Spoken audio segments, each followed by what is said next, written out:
Hello दोस्तों, अगर आप लोग भी एसएससी जीडी की प्रिपरेशन कर रहे हैं तो इस वीडियो के माध्यम से मैं आपको एसएससी जीडी के बारे में संपूर्ण जानकारी देने वाला हूं, जिससे कि आप इसमें फॉर्म कैसे भर सकते हैं, फॉर्म भरते समय आपको किन किन चीज़ों का जो वो ध्यान रखना होगा, कौन से डॉक्यूमेंट चाहिएंगे, और अगर आप जो इसमें योग्यता क्या मांगी जाती है वो आपको मैं बताने वाला हूँ। इसमें आपका सिलेबस क्या रहता है और फिजिकल जो है वो किस तरह से इसमें होता है, वो बातें मैं आपको इस वीडियो के माध्यम से बताने वाला हूँ। तो अगर आप जानना चाहते हैं तो वीडियो में अंत तक बने रहिएगा।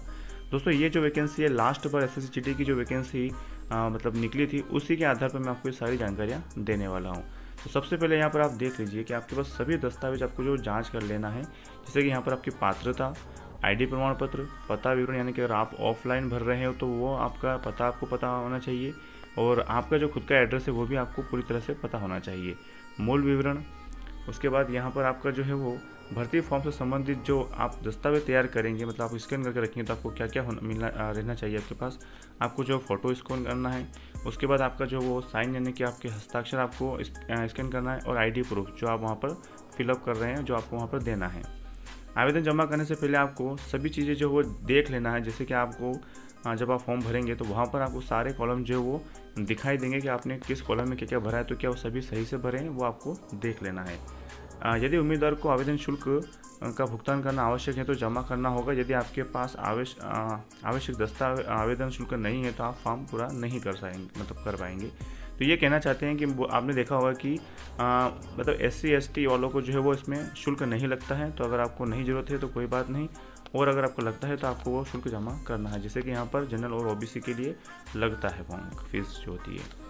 और बाद में आप देख लीजिए कि आपका अंतिम जमा किया गया फॉर्म का आपको प्रिंट आउट निकाल के उसको आपको पूरा चेक कर लेना है। तो ये बातें थी यहाँ पर आपका ऑनलाइन फॉर्म भरने के बारे में। अब यहाँ पर हम आगे की जानकारी देख लेते हैं। अब यहाँ पर हम बात कर लेते हैं कि आपका आवेदन शुल्क क्या लगेगा। तो इसमें आप देख लीजिए, सामान्य OBC EWS उम्मीदवार के लिए यहाँ पर 100 रुपये रहते हैं, और ये हो सकता है चेंज भी हो जाए अगली बार जब वैकेंसी हो।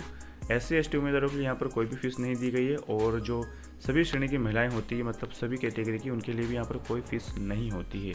तो ये था यहाँ पर आपका आवेदन शुल्क। अब यहाँ पर हम जो इसकी जो आयु सीमा की बात कर लेते हैं, लेकिन उससे पहले एक इंपॉर्टेंट बात कर लेते हैं जो कि आपके एग्जाम में बहुत ही काम आने वाली है। दोस्तों, अगर आप SSC GD कांस्टेबल की प्रिपरेशन कर रहे हैं, या फिर आप CRPF, BSF, SSB, CISF, ITBP, या फिर आप इनमें से किसी भी एग्ज़ाम की प्रिपरेशन कर रहे हैं, तो आप चक्षुर प्रकाशन की इस बुक के माध्यम से अपनी तैयारी को और भी मजबूत कर सकते हैं।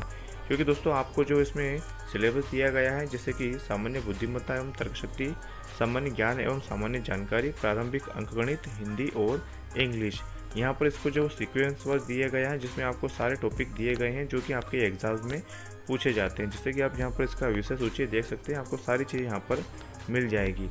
और साथ ही दोस्तों, यहाँ पर आपको जो इसमें कुछ जो वो क्वेश्चन पेपर भी दिए गए हैं, जिससे आप ये पता लगा सकते हैं कि आपके एग्ज़ाम का पेपर लेवल जो है वो किस तरह से रहने वाला है। और नीचे आप देखेंगे तो यहाँ पर आपको जो है वो कुछ क्वेश्चंस के जो है वो प्रैक्टिस सेट भी मिल जाएंगे, जिनसे आपको जो है प्रैक्टिस करने में आसानी रहने वाली है। और साथ ही दोस्तों, आप गाइड के साथ प्रैक्टिस सेट भी ले सकते हैं, जिससे पढ़कर आप अपनी तैयारी को और भी मजबूत कर सकते हैं। तो दोस्तों, ये था यहाँ पर एक छोटा सा पॉइंट जो कि आपके एग्जाम में बहुत ही काम आने वाला है। अब यहाँ पर हम इसकी जो है वो आयु सीमा की देख लेते हैं। तो इसमें न्यूनतम आयु जो है वो 18 वर्ष मांगी जाती है, अधिकतम आयु यहाँ पर 23 वर्ष मांगी जाती है।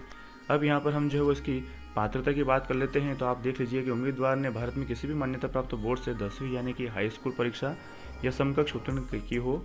और यहाँ पर हम देख लीजिए कि आपका जो कंप्यूटर आधारित जो परीक्षा होगी वो किस तरह से होगी, मतलब आपका सिलेबस यहाँ देख लीजिए।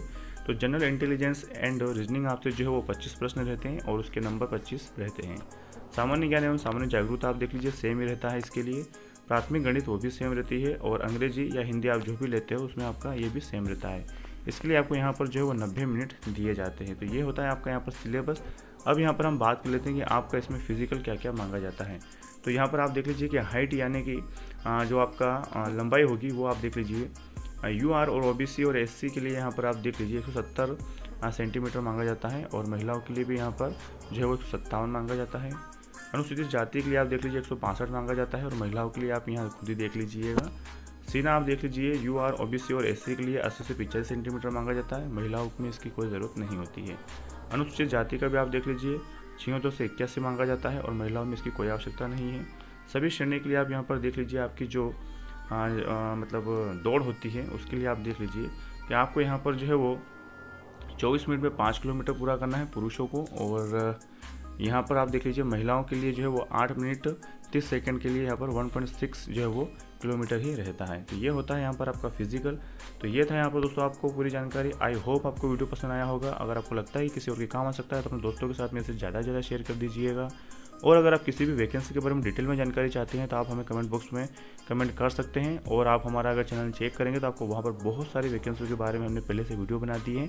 आई होप वो वीडियो आपके बहुत ही काम आएंगे। तो मिलते हैं दोस्तों अगले वीडियो में एक नए टॉपिक के साथ।